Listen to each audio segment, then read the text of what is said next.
Hello lovely students and welcome back to English with Lucy. Today we are going to compare 3 different levels in English: B1, B2 and C1. B1 is intermediate level, B2 is upper intermediate level and C1 is that almighty advanced level of English. More specifically, we're going to be looking at the grammar at these levels. But what do those levels even mean? Well, there are 6 language levels as defined by the CEFR, the Common European Framework of Reference.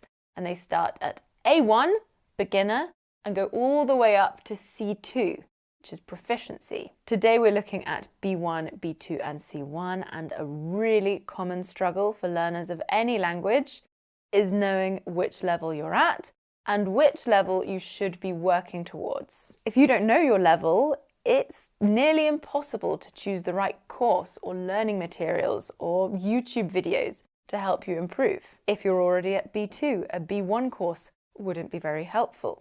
If you're at B1, a C1 course would be a pretty bad idea and would likely put you off learning for life. In this video, I'm going to give you some examples of the different grammatical structures you will learn to produce at each level. I'm going to train you to really get to know the levels, to properly understand them, so you know exactly where to place yourself and you can make a smart decision about the next steps that you take on your language learning journey. I'm going to go into as much detail as I can in a short YouTube video, but for super motivated students who want to take this really seriously, I have created an ebook, and for now you can download it for free. I'm really proud of this ebook. I think you are going to be mind blown when you see the sheer amount of value that's inside of it. It's my B1 to C1 ebook. It's a really in-depth guide. It shows you all of the grammar that you need to know at B1, B2 and C1 levels. We take a deep look at the vocabulary for each level too, with loads of examples. We also give you advice on pronunciation to aim for each level. A feature I really love, and I think you'll love too, is that we've created checklists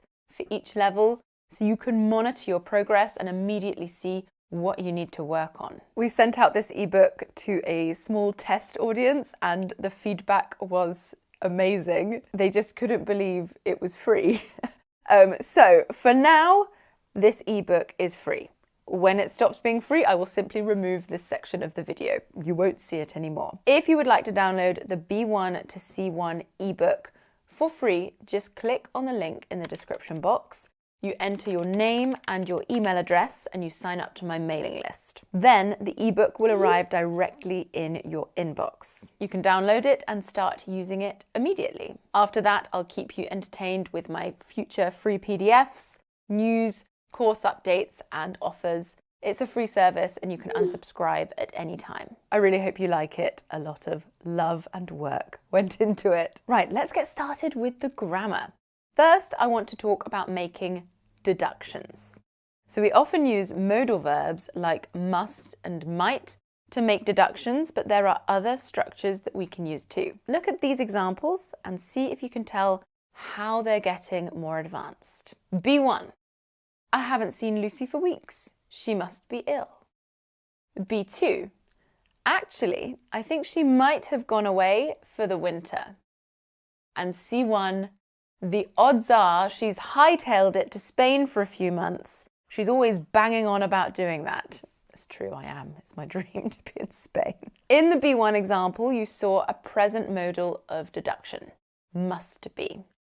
In the B2 sentence, you saw a past modal of deduction, might have gone. And at C1, you didn't see a modal verb at all. I used the structure, the odds are, to say that something is very likely to be true. You can also see the vocabulary getting much more advanced at C1 as well. Okay, there's lots more to learn about that, but I think that's a good start. Next, I want to talk about conditional sentences. Let's go through those levels again and see how using conditionals changes from B1 to B2 to C1. These sentences are all about fitness. B1, if I were you, I'd work on building muscle. B2, I know I would be in much better shape if I'd started working out when I was younger. And C1, but for my husband's encouragement, I would never have started going to the gym at all. So, in the B1 sentence, I used a second conditional to give advice. If I were you, I would work on. Notice the use of were instead of was with the pronoun I.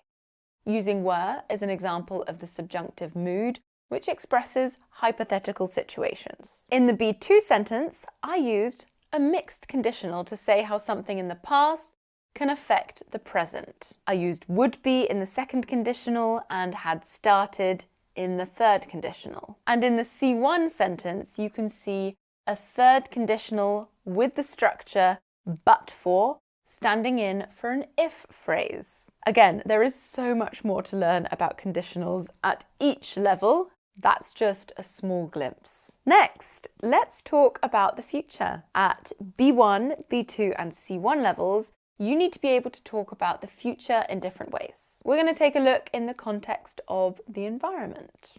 B1. Sea levels will continue to rise over the coming decades. Nice and simple. B2. By 2050, many scientists believe that sea levels will have risen by around 30 centimeters in the US. C1. Some coastal communities in Louisiana and Florida are on the brink of catastrophe. In B1, you can see the future with will to make a prediction. Nice and simple. Notice that it's followed by continue in the base form, and then continue is followed by to rise, the infinitive. Verb patterns, ing verbs and infinitives, are a really important element of B1 and the levels after that. In B2, you can see the future perfect simple, will have risen. We use it to talk about something that will be completed by a certain time in the future. In the C1 sentence, we're missing the obvious future tense words, like will. Instead, we have the phrase to be on the brink of. At C1, you are expected to use a variety of expressions like this to talk about future events. The next construction I want to talk about is the passive voice, and I want to talk about sushi. I love looking at the topics like the environment, fitness. Next topic, sushi. Here we go. B1, the sushi was prepared by a top chef. B2, it is widely believed that sushi originally comes from Japan. And C1, Jack recalled having been told that sushi actually originated in China. Remember, we use the passive voice to shift the focus from the subject performing an action to the subject receiving an action. In the B1 sentence, you can see a sentence in the passive voice in the past simple. Was prepared. For B2, we can see an impersonal passive construction. It is widely believed that. We use this construction to say that people believe this, but not necessarily the speaker. It's very diplomatic. A politician might use it. And at C1, we see a passive ing form, recalled having been told. The verb to recall is followed by an ing verb and by the passive voice in this sentence. Remember that I go into a lot more detail on the grammar in the B1 to C1 ebook, and the link is down below if you fancy reading more in depth. Finally, I want to talk about adjectives. And you start using adjectives right from A1 level, the very first beginner level. But as you move to higher levels in English, you are expected to move beyond flying is scary.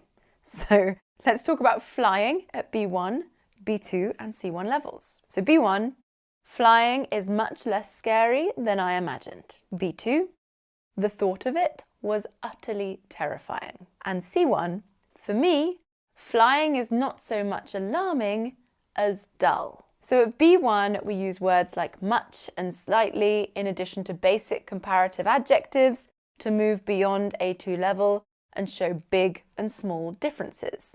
Much less scary. At B2 level, we use adverb-adjective collocations to add some spice to our descriptions.